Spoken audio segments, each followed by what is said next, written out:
à tous, continuons nos études concernant l'évangile de Matthieu. Nous en sommes au chapitre 7 et dans cette étude, dans cette vidéo, nous allons nous pencher sur la fin du verset 6 du chapitre 7 de l'évangile de Matthieu. Qu'on se rappelle, le chapitre 7 de l'évangile de Matthieu se trouve dans la continuité directe du chapitre 6. C'est la suite du discours de Jésus-Christ, la continuité de son enseignement, où Jésus-Christ explicite différentes notions spirituelles importantes comme le discernement, le jugement, les choses saintes, la prière, la porte étroite qui mène au Père, les faux prophètes, la mise en pratique de la parole de Dieu. Dans notre étude, nous allons voir la suite du verset 6. Nous avons vu lors de l'étude précédente la signification spirituelle des chiens et des choses saintes. Là, nous allons voir la symbolique de la perle et des pourceaux. Que représentent les pourceaux et pourquoi il ne faut pas jeter nos perles devant eux. Rappelons que Matthieu adresse son évangile à des croyants qui connaissent les coutumes juives et que son but est de montrer que Jésus est le Christ, le Messie, annoncé par les prophéties. Il est certainement l'évangéliste qui fait le mieux comprendre que le Nouveau Testament est éclairé par l'Ancien Testament, lequel ne se comprend qu'à la lumière du Nouveau Testament. Démarrons notre étude par lire le verset 6 du chapitre 7 de l'évangile de Matthieu. Ne donnez pas les choses saintes aux chiens et ne jetez pas vos perles devant les pourceaux, de peur qu'ils ne les foulent aux pieds, ne se retournent et ne vous déchirent. Nous avions vu en première partie la symbolique des chiens et des choses saintes. On se rappelle un petit peu. Les chiens représentent ceux qui sont censés garder la parole de Dieu, mais qui sont devenus sauvages, donc rebelles à Dieu. Les chiens symbolisent dans l'Ancien Testament les Juifs qui avaient reçu la révélation divine et qui devaient la garder, qui connaissaient les prophéties sur la venue du Messie et qui, lorsqu'il est arrivé, l'ont rejeté. Les choses saintes représentent notre vie personnelle, notre vie de prière avec Dieu, notre vie spirituelle et relationnelle avec Dieu. Il s'agit du repos en Dieu qui ne s'acquiert qu'en Jésus-Christ, uniquement pour celui qui se met en route sur le chemin de la sanctification, un chemin qui est contraire à celui du monde. C'est cela qu'il ne faut pas donner à ceux qui se sont détournés de Dieu au risque qu'ils nous fassent dévier de chemin. Nous avions aussi soulevé le fait que souvent ce verset est cité par ceux qui aiment dire que Jésus insultait les gens de chiens ou de porcs, que Jésus aussi a exprimé du dédain, du mépris pour ces gens. En effet, beaucoup pensent que les termes chien et pourceau sont des insultes. Et l'on a vu lors de l'étude précédente que pour le chien, ce n'est absolument pas le cas.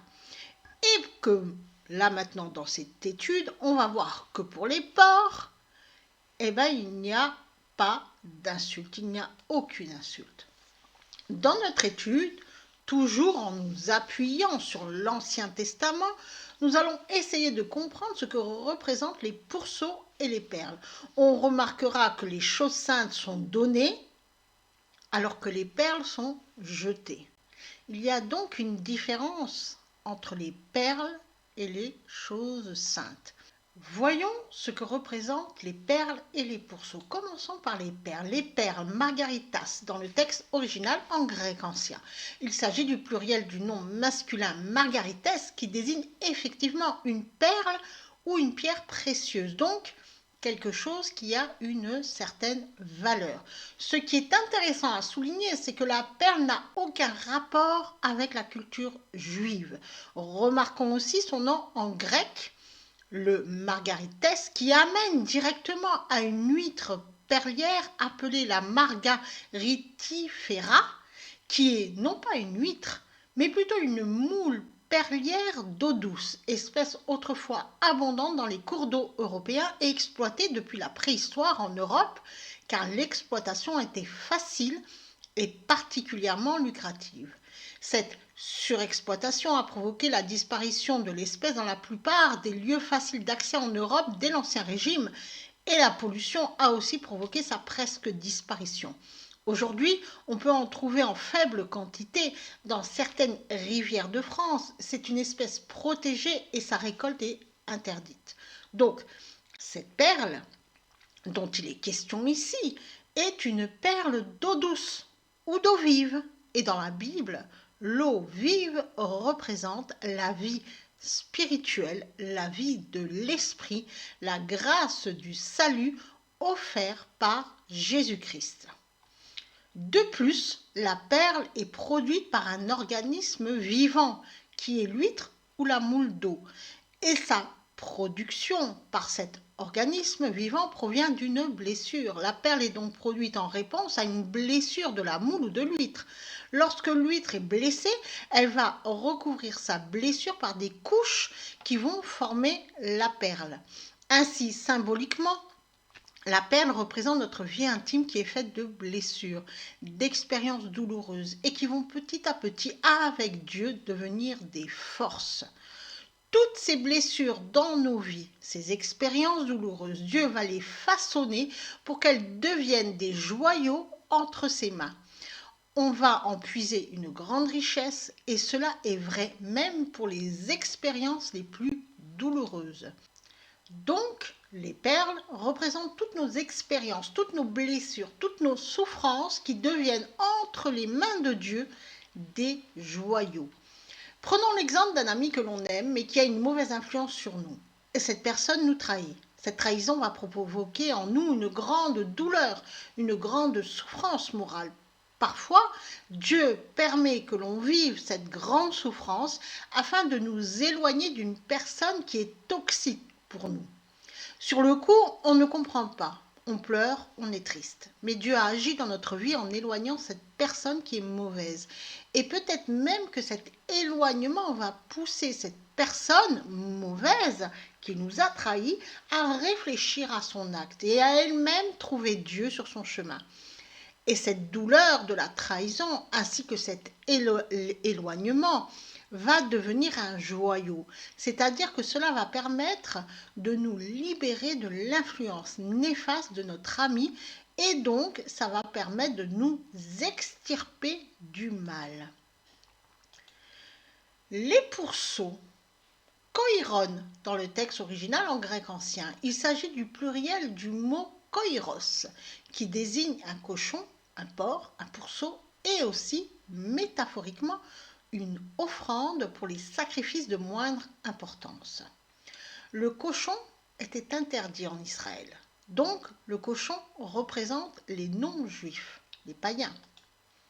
Lisons Marc chapitre 5, les versets 8 à 13. Car Jésus lui disait, « Sors de cet homme, esprit impur. » Et il lui demanda, « Quel est ton nom ?»« Légion est mon nom, lui répondit-il, car nous sommes plusieurs. » Et il le priait instamment de ne pas les envoyer hors du pays.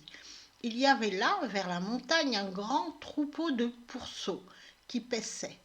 Et les démons le prièrent, disant, « Envoie-nous dans ces pourceaux, afin que nous entrions en eux. » Il le leur permit, et les esprits impurs sortirent, entrèrent dans les pourceaux, et le troupeau se précipita des pentes escarpées dans la mer.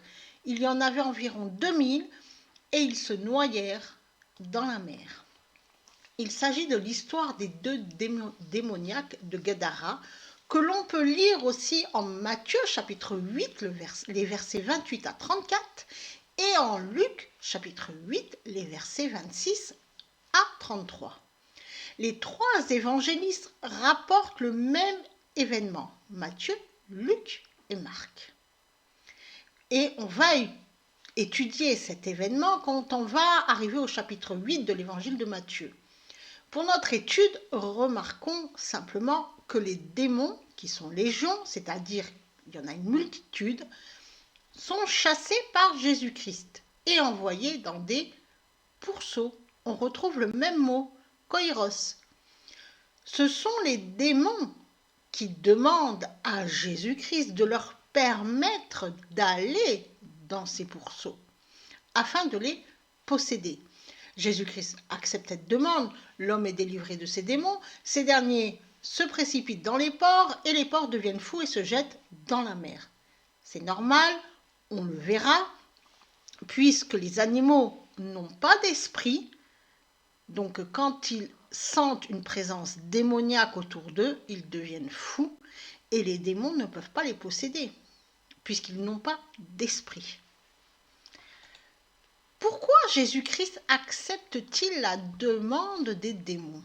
La première chose à remarquer, c'est que les démons ne peuvent agir sans l'accord de Dieu. C'est pour ça qu'il demande « permets-nous d'entrer dans les pourceaux ». Et donc, ils ne peuvent entrer dans les ports sans l'autorisation de Dieu. Mais Jésus sait que les porcs n'ont pas d'esprit. Ils n'ont qu'une âme, un corps et une âme. Donc il sait très bien, Jésus sait ce qui va se passer.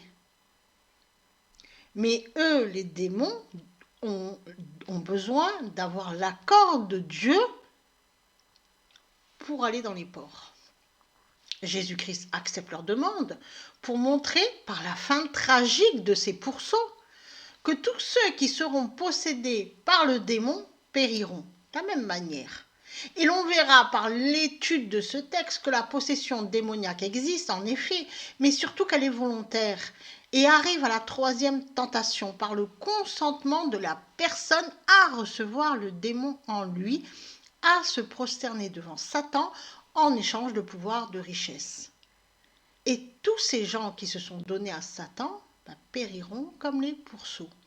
Et la délivrance, le véritable exorcisme, consiste à reconnaître Jésus comme son sauveur et son Seigneur. On verra tout ça quand on étudiera ce passage-là, le chapitre 8 de l'évangile de Matthieu.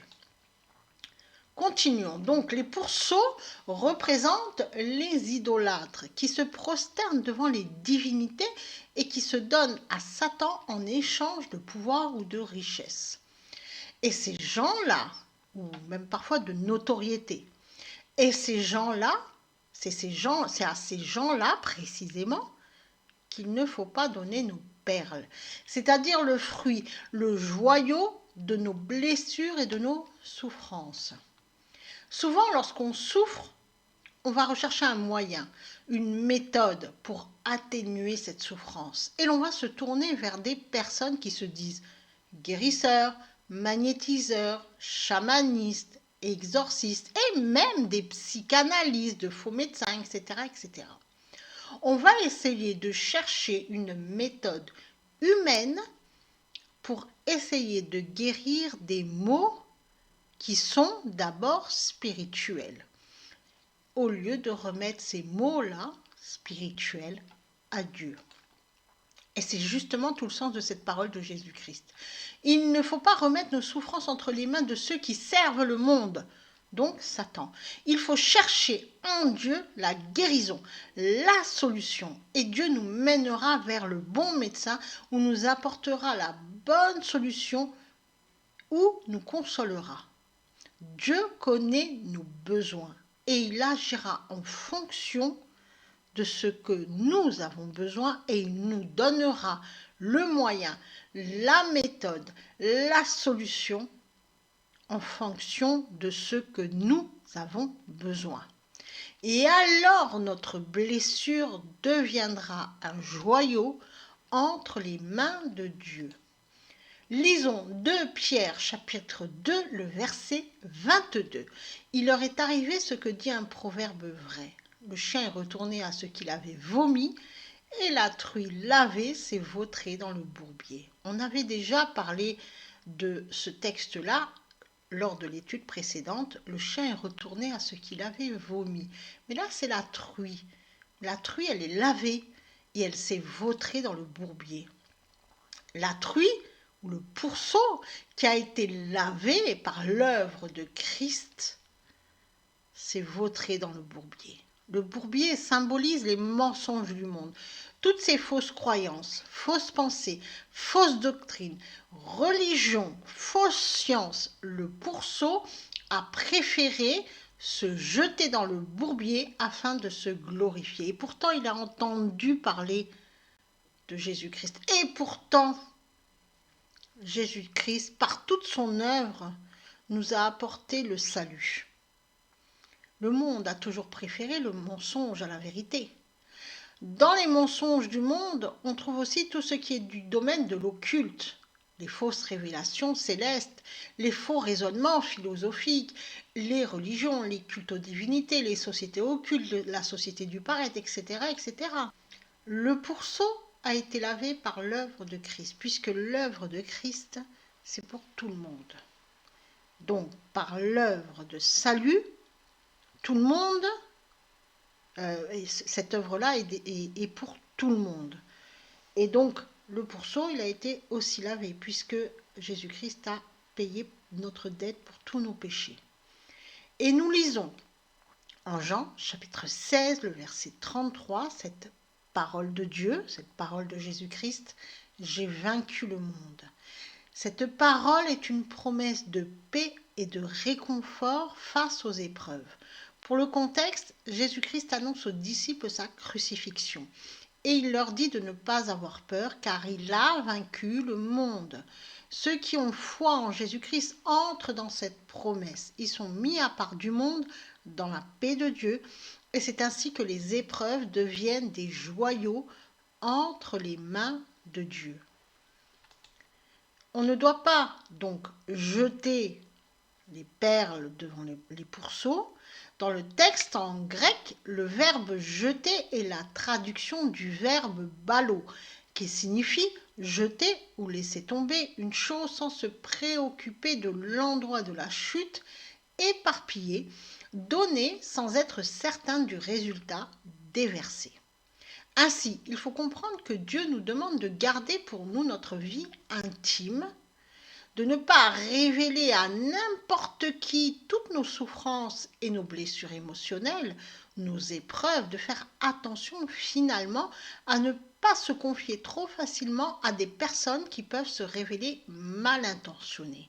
Ces personnes qui sont donc les pourceaux, qui sont retournés dans le bourbier, c'est-à-dire les gens, les païens finalement, les idolâtres, les hommes de mensonges, tous ceux qui participent au système du monde et qui diffusent les mensonges et qui sont dans le mensonge et qui etc. etc. Reprenons notre verset 6, on va le relire ensemble. Ne donnez pas les choses saintes aux chiens et ne jetez pas vos perles devant les pourceaux de peur qu'ils ne les foulent aux pieds, ne se retournent et ne vous déchirent. Dans la structure grammaticale du texte en grec ancien, de la manière dont le texte est construit, et on ne va pas en faire la démonstration ici parce que ça va être beaucoup trop long et complexe, on comprend qu'on ne doit pas donner les choses saintes aux chiens de peur qu'ils se retournent et nous déchirent, et qu'on ne doit pas jeter nos perles devant les pourceaux de peur qu'ils les foulent aux pieds.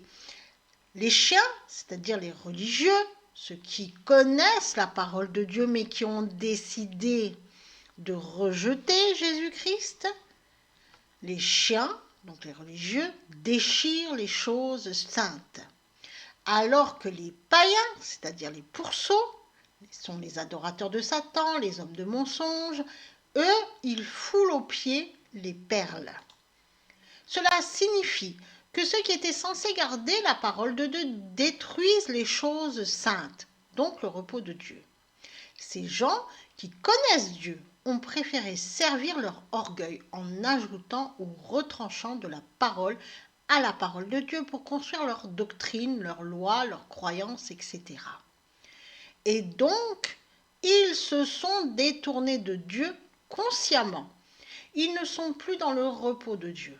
Il ne faut donc pas leur donner ce qui est saint, c'est-à-dire notre corps qui est le temple de Dieu et donc notre vie spirituelle. Il ne faut pas les suivre de peur que notre vie spirituelle soit détruite. Quant à nos blessures, nos souffrances, nos épreuves, qui représentent la perle, il ne faut pas essayer de chercher un remède humain ou une solution humaine pour trouver du réconfort. Car ces gens qui utilisent des procédés humains, qui servent Satan, ces idolâtres, ces hommes de mensonges, ces hommes qui sont dans le système du monde, et parce qu'ils préfèrent les mensonges du monde, ils vont se servir de toutes nos blessures, de toutes nos épreuves, pour nous faire tomber. Ils vont nous attirer à eux et vont nous faire tomber. Donc attention donc à ceux qui disent servir Dieu mais qui servent une doctrine religieuse, et attention à ceux qui servent le système mensonger du monde. Il faut s'en éloigner. Et cela ne peut se faire qu'avec Dieu et en Dieu, dans la prière et la relation sincère avec Dieu. Maintenant que nous avons terminé cette étude du verset 6 du chapitre 7 de l'Évangile, on va pouvoir donner sa traduction sémantique.